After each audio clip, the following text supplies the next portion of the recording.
Okay. Hi guys, welcome back to my channel that hashtag dating Jesus. My name is Ladesha, as you all know, or are getting to know me, but you can call me Dasha whenever we meet out there, or you might call me whatever. My nickname is Dasha. His name is Andrew Rubia. His name is Andrew Rubia, but you can call him Drew. Yes. So today's video is a follow-up to the previous video that I had posted about sexual sin in relationships, and so basically, she received feedback. I won't say a lot of feedback, but she received feedback on how real it is to stay pure in a relationship, how actual, how practical that is. And I don't blame the feedbackers, or I don't blame those people who really are asking her, how do you do this? How do you stay pure in a relationship? How do you stay from kissing, making out, even as far as having sex? Yeah, having sex, touching each other, in like fondling or fornication, basically pornography, masturbation, all these things. How practical is it in this day and age? So I think you've gotten the gist of what I'm trying to ask. So of what we are trying to answer, or what the questions she has been receiving. So the big answer is by God's grace. That's the large answer. But getting deeper, it's really. I'm sorry I've done that. I'm so sorry I've done that. Okay, go on. It's really a commitment. It's really a process of commitment. By commitment, what do we mean? As a couple, as both of you have to agree, you have to sit down and agree where this relationship is going. So, is this relationship headed to marriage? Yes, tick, higher. If it is headed to marriage, if it is headed to a Christian marriage, then it has to conform, or rather it has to apply to the Christian rules, or the Christian, or just God's idea of marriage, God's wonderful plan of marriage, which is no fornication. It's sexual immorality. No sexual immorality. And God strictly says it in His word. I think it's in the Hebrews. He says that in you there should be no hint of sexual immorality. No hint. No hint. As in hint, like something small. Hint. Okay. Go on. And actually, Jesus goes deeper when he is explaining about adultery. He says that if you look at a woman lustfully, it's like you've slept with her. If you take that in its real sense, if you look at your girlfriend lustfully, it's like you've slept with her, it's like you've touched her and everything. And I know that's hard, that's deep, but it's just true. And personally, I believe he was just alluding to. I'm not a pastor or anything by the way. I'm not trained in ministry, but I'd say I have experience with a lot of mentors and a lot of talks and a lot of books. Not a lot of books. One book and one page of another book, and experience with her as well, experience with the Bible, experience with God, to say that it really starts in the mind. And for the men, for the men it's okay, I'll speak for the men, then you'll speak for the ladies. It really starts in the mind. Like for us men, we know these things. There's this story of it just happened. It's happened the moment I couldn't stop. It just came. What could I do? And it's true. It comes fast, but it comes knowingly. For example, if you're in a room with someone you're attracted to, it is dark, you are alone. It doesn't have to be dark. Okay, it doesn't have to be dark. It's bright. You're just alone. You're just alone in a secluded area, or even in a public area, because this thing goes deeper these days. But just in a secluded space, so to speak, and you start having those feelings, it starts coming to our thoughts as men of, we start planning of how will we do this. Okay, what's next? Wacha niweke mkono yangu kwa mkono yake, wacha niweke mkono yangu kwa mguu yake, wacha nianze kufanya hivi. And I'm not saying this happens for all men, I'm not judging them, I'm just saying from personal experience and from stories I've heard from other people that it is a process. Yes, it may take a second or 3 seconds, but it's a process and a continuous process in your mind that you just plan and you keep planning. So how do you stop that from happening? Number one tip from me personally will be avoid secluded areas. For example, this thing, even recording a video in this secluded area is a risk. This is not a secluded area. There's CCTV cameras around us. 1, 2, anyone can pop in through that. This is a classroom in school, so this is not a secluded area. And there are a lot of echoes in this film. Just saying. The men know what I'm talking about.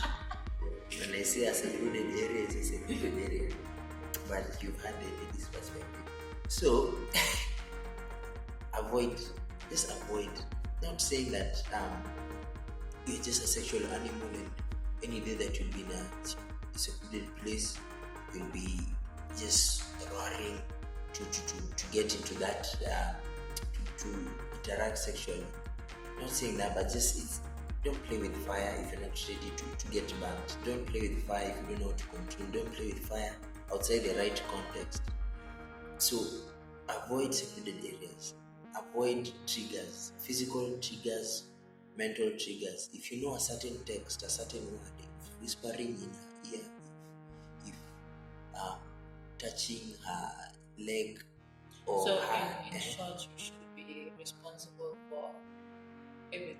Yeah, be responsible and be the aware. woman doesn't have to do anything. See, I'm giving the men's perspective. Okay. So, like, be responsible for your actions up to that point, because at that point, when you're in that area and those desires have reached that place, it will be harder to say no. It's not impossible, but it's extremely hard to say no to that kiss or that, that touch or that. So try as much beforehand to just keep the triggers away. So if that touching, that texting, that talking, if a certain video or certain music gets you in the mood, personally, I really do my best to keep away from any music or any series of videos with sexual innuendos. I've actually had to block some WhatsApp statuses because they just put my thoughts, they take my thoughts in a certain direction. Any movies with sexual scenes, even kissing scenes, prolonged scenes, we know these things. You know what can trigger your thoughts to start going down that path, not necessarily trigger your thoughts to start becoming desiring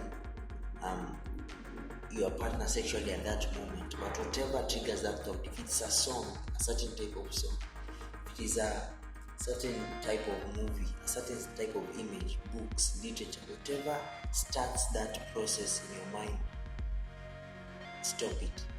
Like you are in a certain talk and this verse or whatever leads you to sin, cut it off, was brought up, and I believe we'll have it in the description. Whatever leads you to sin, closer to the yeah, cut it off. Yes, cut off whatever leads you to sin, whatever makes you sin, and leading you to sin literally, like whatever gives you the first step to sin, the second step to sin, the third step, because when you are in that fifth step, it will be harder. So I'd say that's the first general tip. Practically think about both of you together sitting down. What triggers each of you? Because what triggers you may not trigger her. What triggers her may not trigger you. What you think may trigger her may not be what triggers her. Maybe patting her on the back may trigger her. Maybe touching her hair may trigger her or anything. And there's one thing you should know, man. Women have seasons. So kuna siku what you do will not trigger her, and then there's a day that whatever you did will trigger her 100%.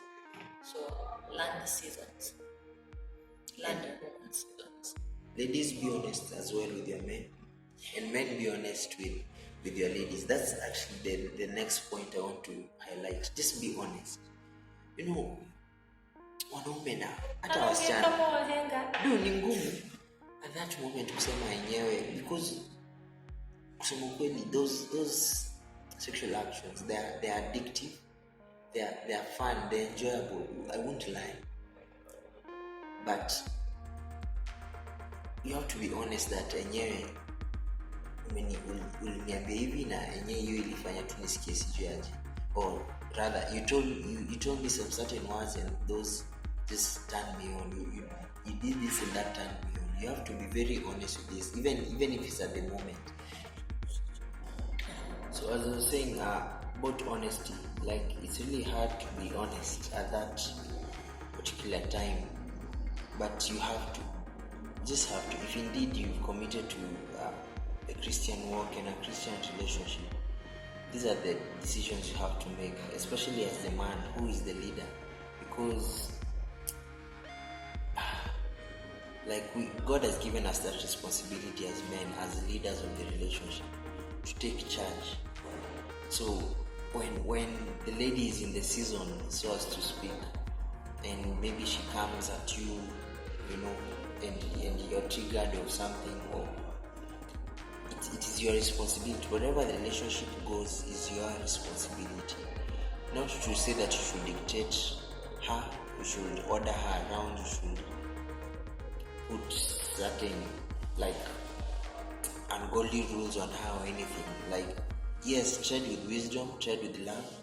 We should love Christ as much as Christ loved the church and be willing to die for them, and then that's when submission of the wives, or so to speak, the girlfriends, comes up. And I'm not let me just leave it at that. Let's be honest with each other, let's be practical with each other. And for those who are in a relationship, a new relationship, and you haven't kissed, you haven't made out, so to speak, or touched each other, first of all, kudos.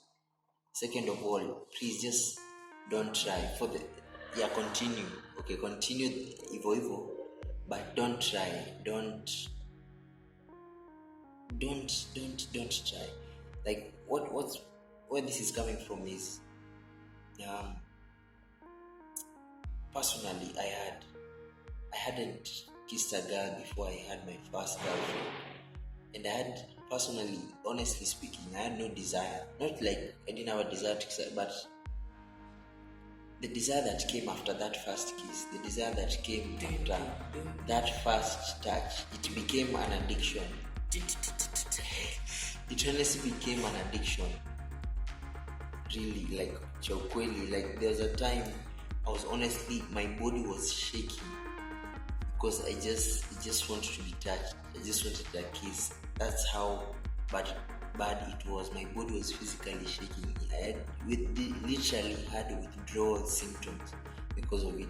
So don't try that first kiss. Don't try that first touch, because it's addictive. And the more you try, or the first time you try, the next time you want more of it. These are facts. These have been proven by science.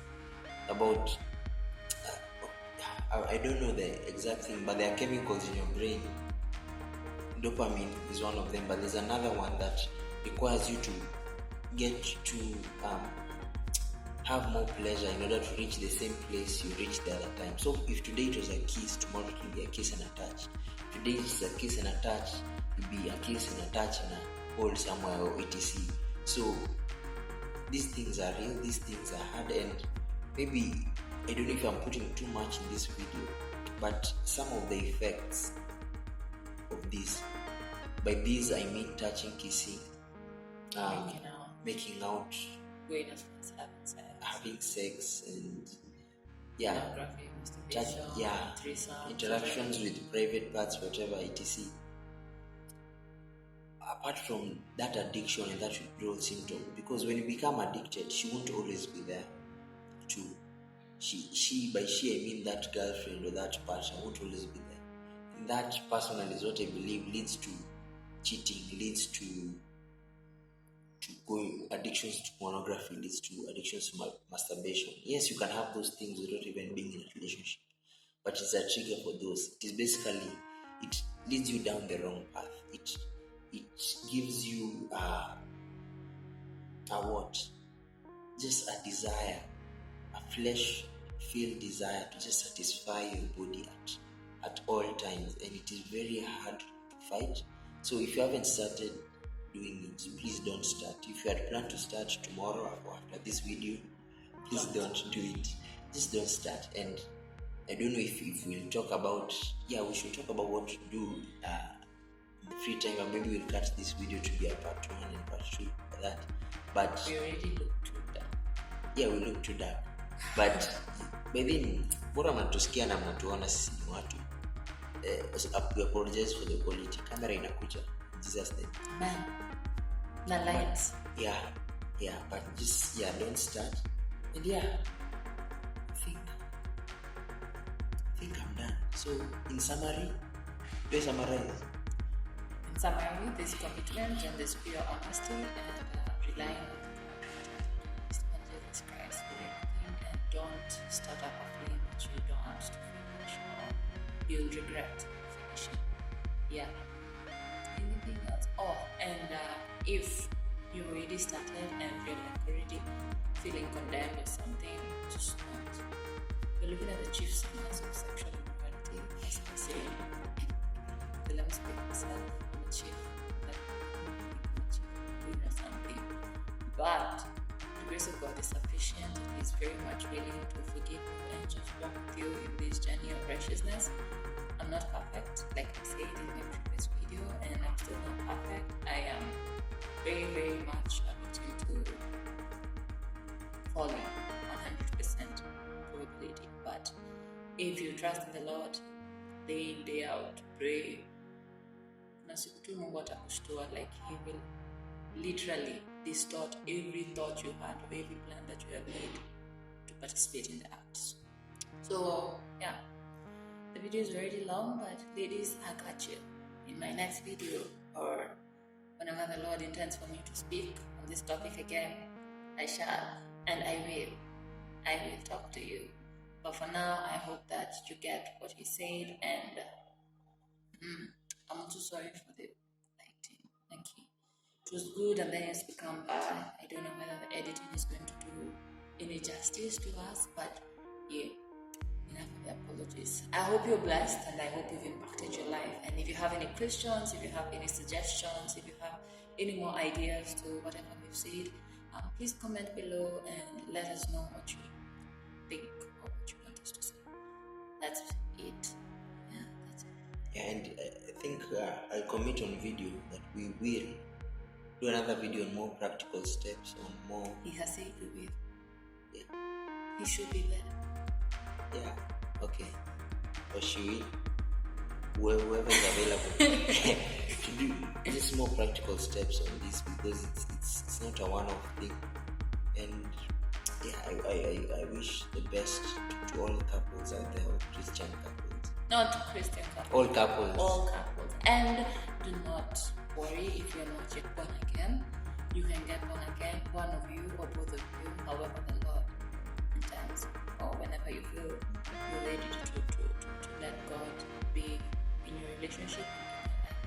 Trust Him is the best decision you can ever make. Thank you for listening to us. Thank you for tuning in. Thank you for subscribing, for liking,